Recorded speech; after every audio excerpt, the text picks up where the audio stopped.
Hey, what's going on, Internet? Casey here. This week it's not 100 degrees outside, so I'm going to take this opportunity to make you a new video. We are going to get these wishbones installed. Even if they're just tacked in place, I want to have them all set up and squared so that I can roll this car around without the front end swapping side to side. Anyway, let me show you the process. Hang tight.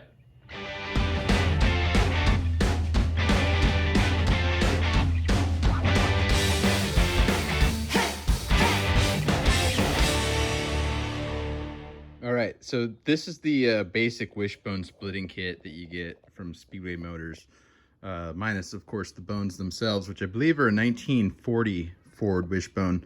As you can see, I've already cut off the knuckle in the middle. It's also very important that you even them up, get them exactly the right length. Cutting on the weld is a pretty good way to ensure that you end up at the right length, but put a tape measure on them in a couple of different places.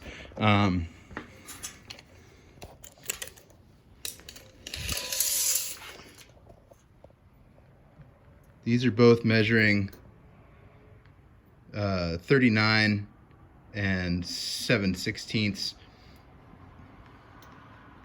They're within a 32nd of an inch, so that should be good. Beyond that, when you go to put your bungs in, you have to make sure that they kind of fit in properly, but you can play with the spacing a little bit and get them exact before you tack your bung in place. So I'm going to show you that process, and then we'll work on getting them on the car. All right, so the first thing we want to do is we want to prep the area on the wishbones for welding. As you can see, I've already put a nice chamfer on the end of these. I did it a while ago, so they're already starting to rust. But if you look inside, they're pretty gnarly on the inside. So much so that my bungs don't really slide into the bones that well.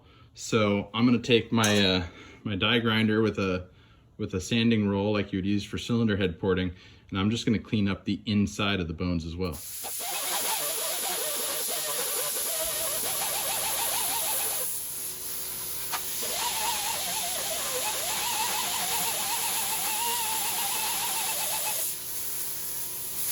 The next thing I like to do is I like to set my bung on the outside of the wishbone, and I like to kind of scribe a line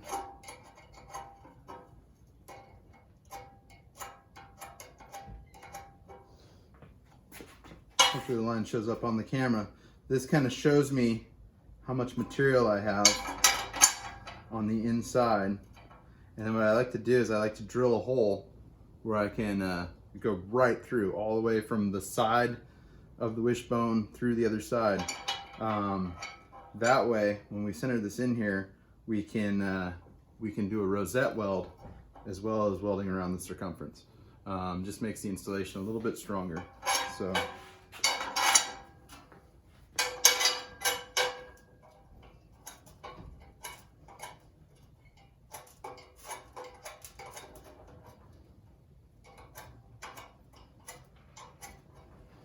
No need to do it all the way around, so long as we keep our drill nice and straight as we're drilling through.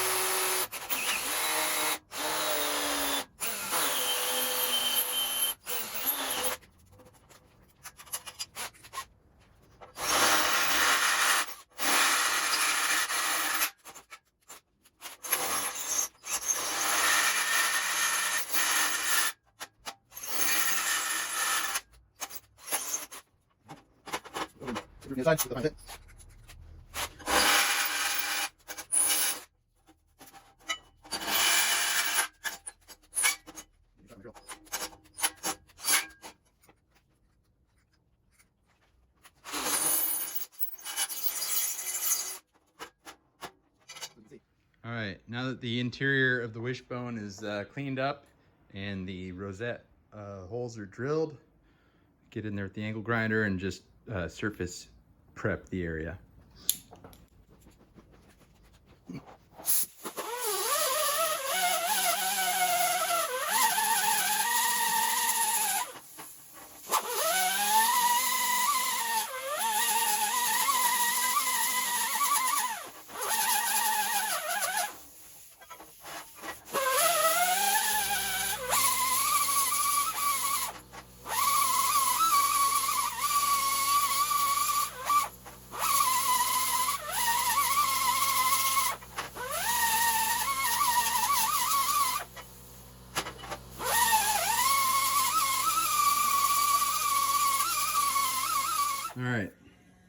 So my funny contraption here is basically just a way to wedge the bung into the tube. It's not a tight fit, but it is a square fit all the way around. So by sticking these clamps on here, throwing a screwdriver in to basically wedge the bung forward against the wishbone, I've got it nice and square all the way around. Pull the tape from the end of the wishbone to the end of the bung, and I've got 42 and 9/16 on both sides. So now I can throw a couple of tacks in place and then finish weld these.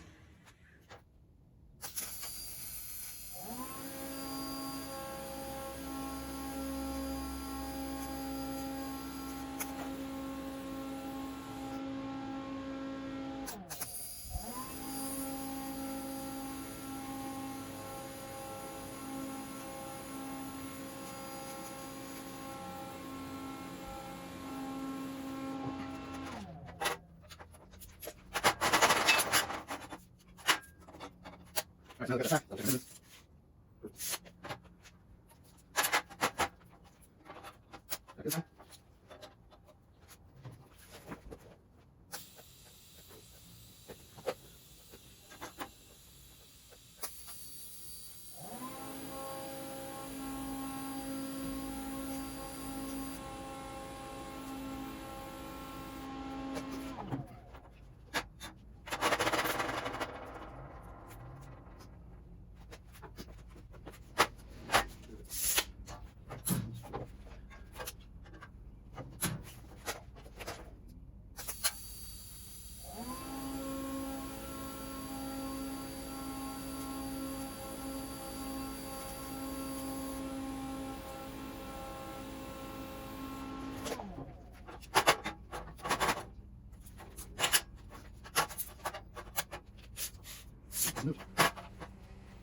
Alright, so now that we've got the bungs tacked in place, we've got the tie rod ends threaded in.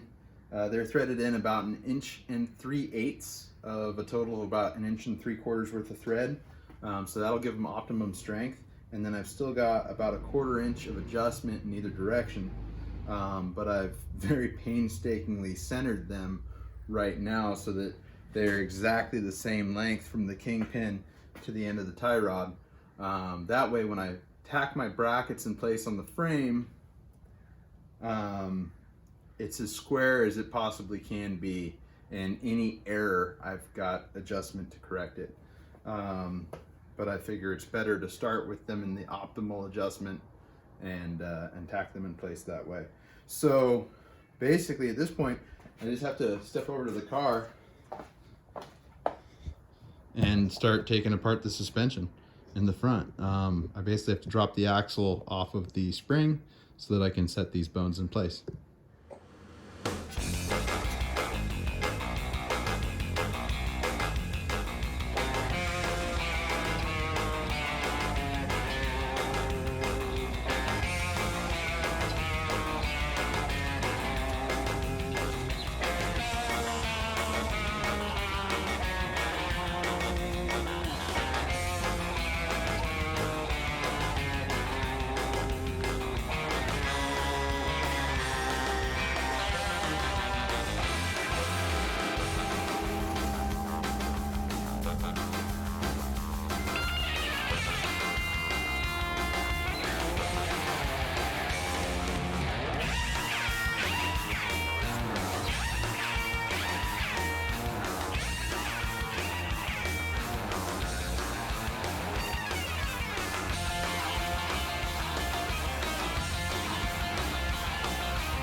All right, so I had to get some weight in this thing. Pardon my engine block and bags of sand and weights. But the reason I wanted to do that is because I knew the front suspension was going to drop a little bit, and I had an air gap between my frame brackets and the frame. So by dropping the suspension down, it closed that gap up. Now, I'm just trying to figure out the position of the front axle relative to the front cross member, basically to straighten it up at this point. And I'm going to tack these brackets in.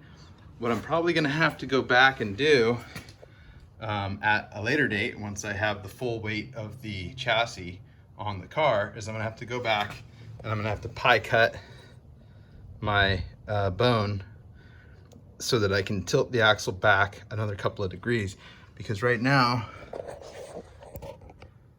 I'm only at about 4.3 degrees of kingpin inclination angle, and the magic number is closer to 7.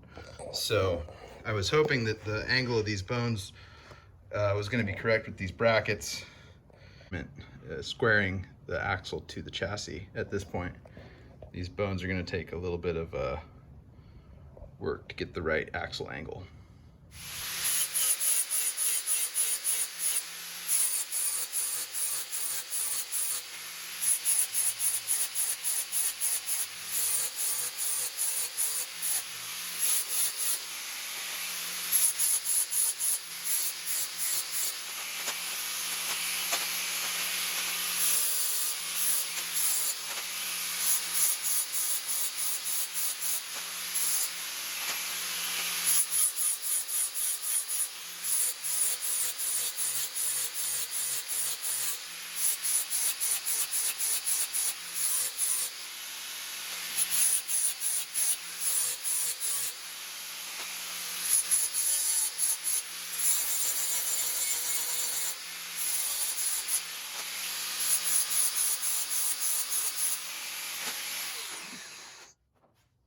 Chamfered edges on the brackets to make the welds have better penetration.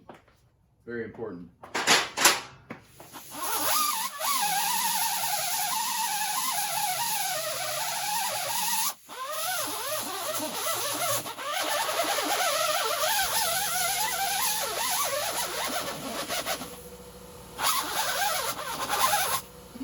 All right, so the wishbone brackets are chamfered and prepped for welding.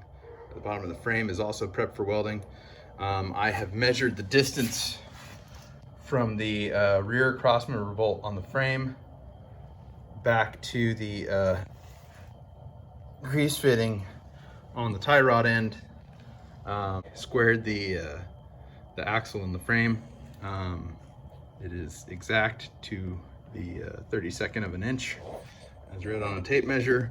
Both of the brackets are square to the frame. I've got about 5 degrees of caster. Now the back of the car, when it gets some weight on it, is still going to drop down a little bit. So that 5 degrees of caster could turn into 7 without having to do anything to the bones. I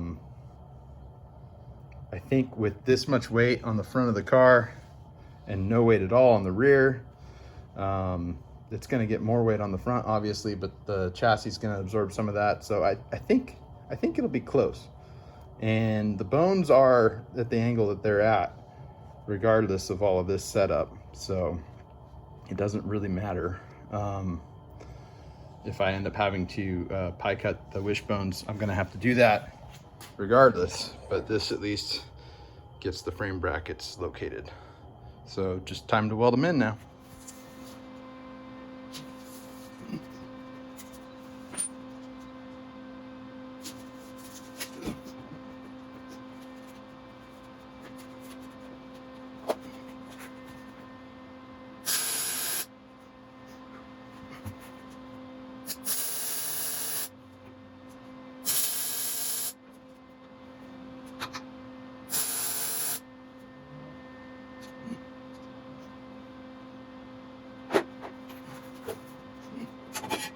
All right, guys, so there you have it. We've got wishbones all mocked in place on the Roadster project. Let me show you a couple of things real quick. All right, guys, so previously I got all hung up on this measurement here from my rear crossmember bolt to the grease fitting on my tie rod end on my split bone. And I had them exactly correct, but I was getting funky wheelbase measurements. And you can't go off of the spindle to spindle wheelbase until you've done an alignment, because that can be off a little bit. So what I decided to do was to go in and catch the top of the axle and go from the top of the axle to the top of the to the end of the leaf spring.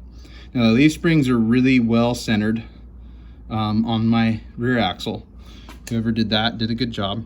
And the axle itself seems to be centered pretty well on the body. So I feel pretty good about that. When you look directly over, it looks like the axle's a teeny bit forward, but when you look at the spindle and line it up with the body line, it's almost dead on.